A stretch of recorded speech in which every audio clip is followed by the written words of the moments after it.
जहाँ काम करता था, चौकीदारे का काम करता था। सुबह जाता था, शाम को अपने तो किराने निकल जाता था या फिर फैक्ट्री में ही रह जाता था। तो उसका व्यवहार कैसा रहा व्यवहार आपके? बिल्कुल शांत है।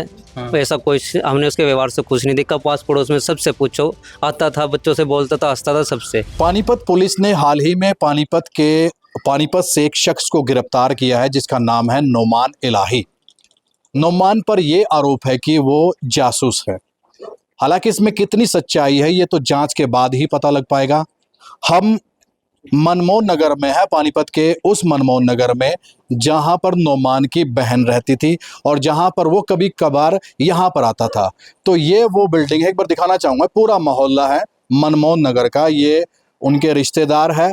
और मेरे साथ जो है नोमान के जीजा भी मौजूद है, उनके मौसा भी मौजूद है। एक बार आगे दिखाए। यहाँ पर वो कभी कभार आता था जैसा कि परिजनों ने बताया कि, लेकिन नोमान पर काफ़ी गंभीर आरोप है। नोमान पर आरोप है कि वो जासूसी करता था, एक ऐप के जरिए पाकिस्तान को इन्फॉर्मेशन पहुंचाता था। हालांकि इन आरोपों में कितनी सच्चाई है ये तो या तो पुलिस बताएगी, सुरक्षा एजेंसियां बताएगी, लेकिन परिवार के लोग हम आप ही से जानना चाहेंगे। क्या नाम आपका? मोहम्मद इरफान। इरफान साहब, क्या लगते हो आप नोमान के? वो मेरा रिश्तेदार लगता है, साला लगता है। साला लगता है, यानी कि उनकी बहन, सगी सिस्टर वो आपकी? सगी सिस्टर मेरे पास, मेरे शादी हुई है उसकी। अब तो नोमान कब से पानीपत में आता था, क्या कुछ करता है? नोमान तो वैसे 2-3 महीने से आया हुआ था। हाँ। ठीक है, वो लेकिन फैक्ट्री में ही रहता था, जहाँ काम करता था, चौकीदारे का काम करता था। सुबह जाता था, शाम को अपने तो किराने निकल जाता था या फिर फैक्ट्री में ही रह जाता था। और फिर उसे जो कपड़े वगैरह धुलवाने होते थे, वो जब घर आता था वो। इरफान भाई, उस पे आरोप ये है कि वो पाकिस्तान को सूचना दे रहा था, कोई ऐसा? क्या क्या लगता है आपको? अभी तो लगी हुई है एजेंसियाँ, वही बतलाएंगी, हमें तो सर कुछ पता नहीं है इस बारे में। नोमान मतलब कहाँ का रहने वाला है और कितना पढ़ा लिखा है और देखो, उम्र क्या है? उम्र उसकी 24 साल होगी सर। हाँ। ठीक है, और पढ़ा हुआ वो 10 पास। तो कभी लगा आपको कि कोई ऐसी उसका व्यवहार कैसा रहा व्यवहार आपके? बिल्कुल शांत है। हाँ। ऐसा कोई हमने उसके व्यवहार से कुछ नहीं देखा। पास पड़ोस में सबसे पूछो, आता था, बच्चों से बोलता था, हंसता था सबसे।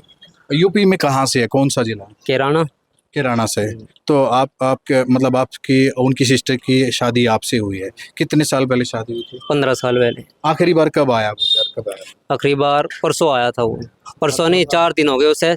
शनिवार की बात है। शनिवार को गया था वो सुबह, अच्छा। फिर उसके बाद वो वापस नहीं आया। वापस नहीं आया? नहीं। तो मतलब जब आखिरी बार आया, क्या बातचीत, क्या बातचीत कर रहा था? वो यहाँ से यूँ कह गया था मैं दिल्ली जा रहा हूँ बस। दिल्ली जा रहा हूँ। हाँ। अब मतलब उसके ऊपर आरोप है, आप मौसा लगते हैं उनके, कि भाई पाकिस्तान को यहाँ से सूचना भेजता था। अभी तक जो बात निकल, हालांकि इसमें सच्चाई कितनी है तो जांच के बाद ही पता लगा। आपको क्या लगता है व्यवहार कैसा था उसका? क्या लगता है कि ये आरोपों में सच्चाई है? ऐसा है जी, देखो इस बारे में हम कुछ नहीं कह सकते, ना हमें इस मामले में कुछ पता है। वो तो जो आईबी वालों ने वहाँ से उसे उठाया है और हमने तो क्लियर उन्हें यूँ कह दिया।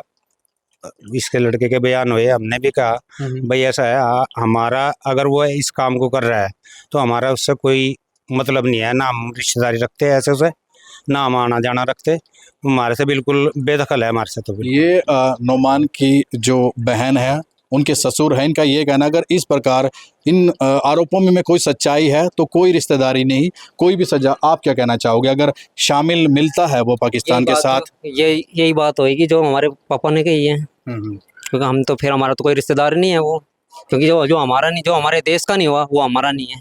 आप क्या कहना, जो देश का नहीं वो हमारा? सही बात है, सही बात है। जो गद्दारी करेगा वो गद्दार है, अच्छा। चाहे उसमें रिश्तेदार हो चाहे कोई भी हो। यहाँ आता था, किस तरह की बातें करता है वो? हमारे साथ तो ज्यादा बात ही नहीं कर रहा था वो। अच्छा। ज्यादा बात आपसे किस तरह बातें होती थी? बस कोई बात नहीं। बहन से, उसकी बहन से? जब मैं आता था काम पे से, वो मुझे सोया हुआ मिलता था बस। तो क्या काम करता था यहाँ पे? चौकीदारे का काम करता था। कहाँ पर? 29 सेक्टर में। तो शादीशुदा है? नहीं, शादीशुदा नहीं है। तो ये इरफान है, नोमान के जीजा, ये इनके मौसा है। इनका ये कहना है कि अगर आरोपों में सच्चाई है, जो देश का दुश्मन है वो हमारा दुश्मन है, उससे किसी प्रकार की कोई रिश्तेदारी नहीं। एक बार दिखाई, ये उसकी बहन का घर है जहाँ पर वो कभी कभार आता है, कभी कभार आता था। परिजनों ने बताया कि सिर्फ कपड़ा धोने के लिए आता था, कपड़े धुलवाने के लिए यहाँ पर आता था। तो कुल मिलाकर परिवार के जो लोग हैं, रिश्तेदार जो है, उनके मौसा है, उनके जीजा है, उनका ये कहना है कि किसी प्रकार का उनका कोई लिंक नहीं है उनसे। ये मूल रूप से गांव बराना के रहने वाले हैं। और पिछले कितने साल से आप लोग यहाँ से? 35 साल के करीब हो गए जी। हाँ, 35 साल से। हाँ।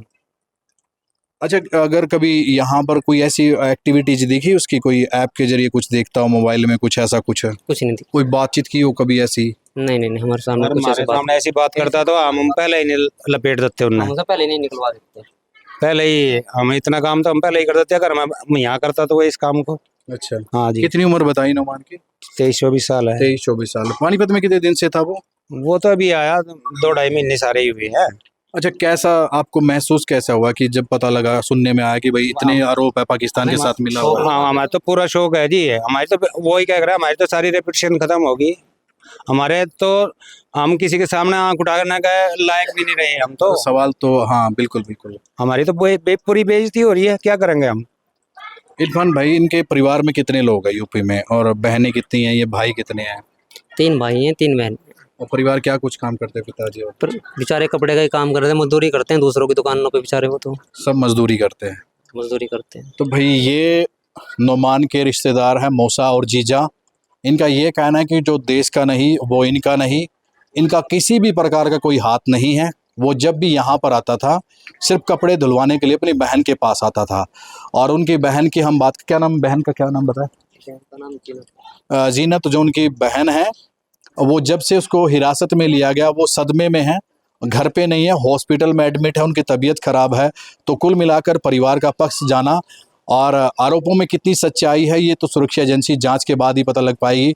लेकिन जहां पर वो कभी कभार आता था, जिन लोगों पर आरोप लगे हैं, उन्होंने देश को सबसे पहले कहा कि देश हमारे लिए सबसे पहले है। जो देश का नहीं वो किसी का नहीं, वो हमारा नहीं, रिश्तेदार नहीं। इन्होंने इतना तक कहा कि अगर इन आरोपों में कोई सच्चाई मिलती है तो कानून अपने हिसाब से काम करे।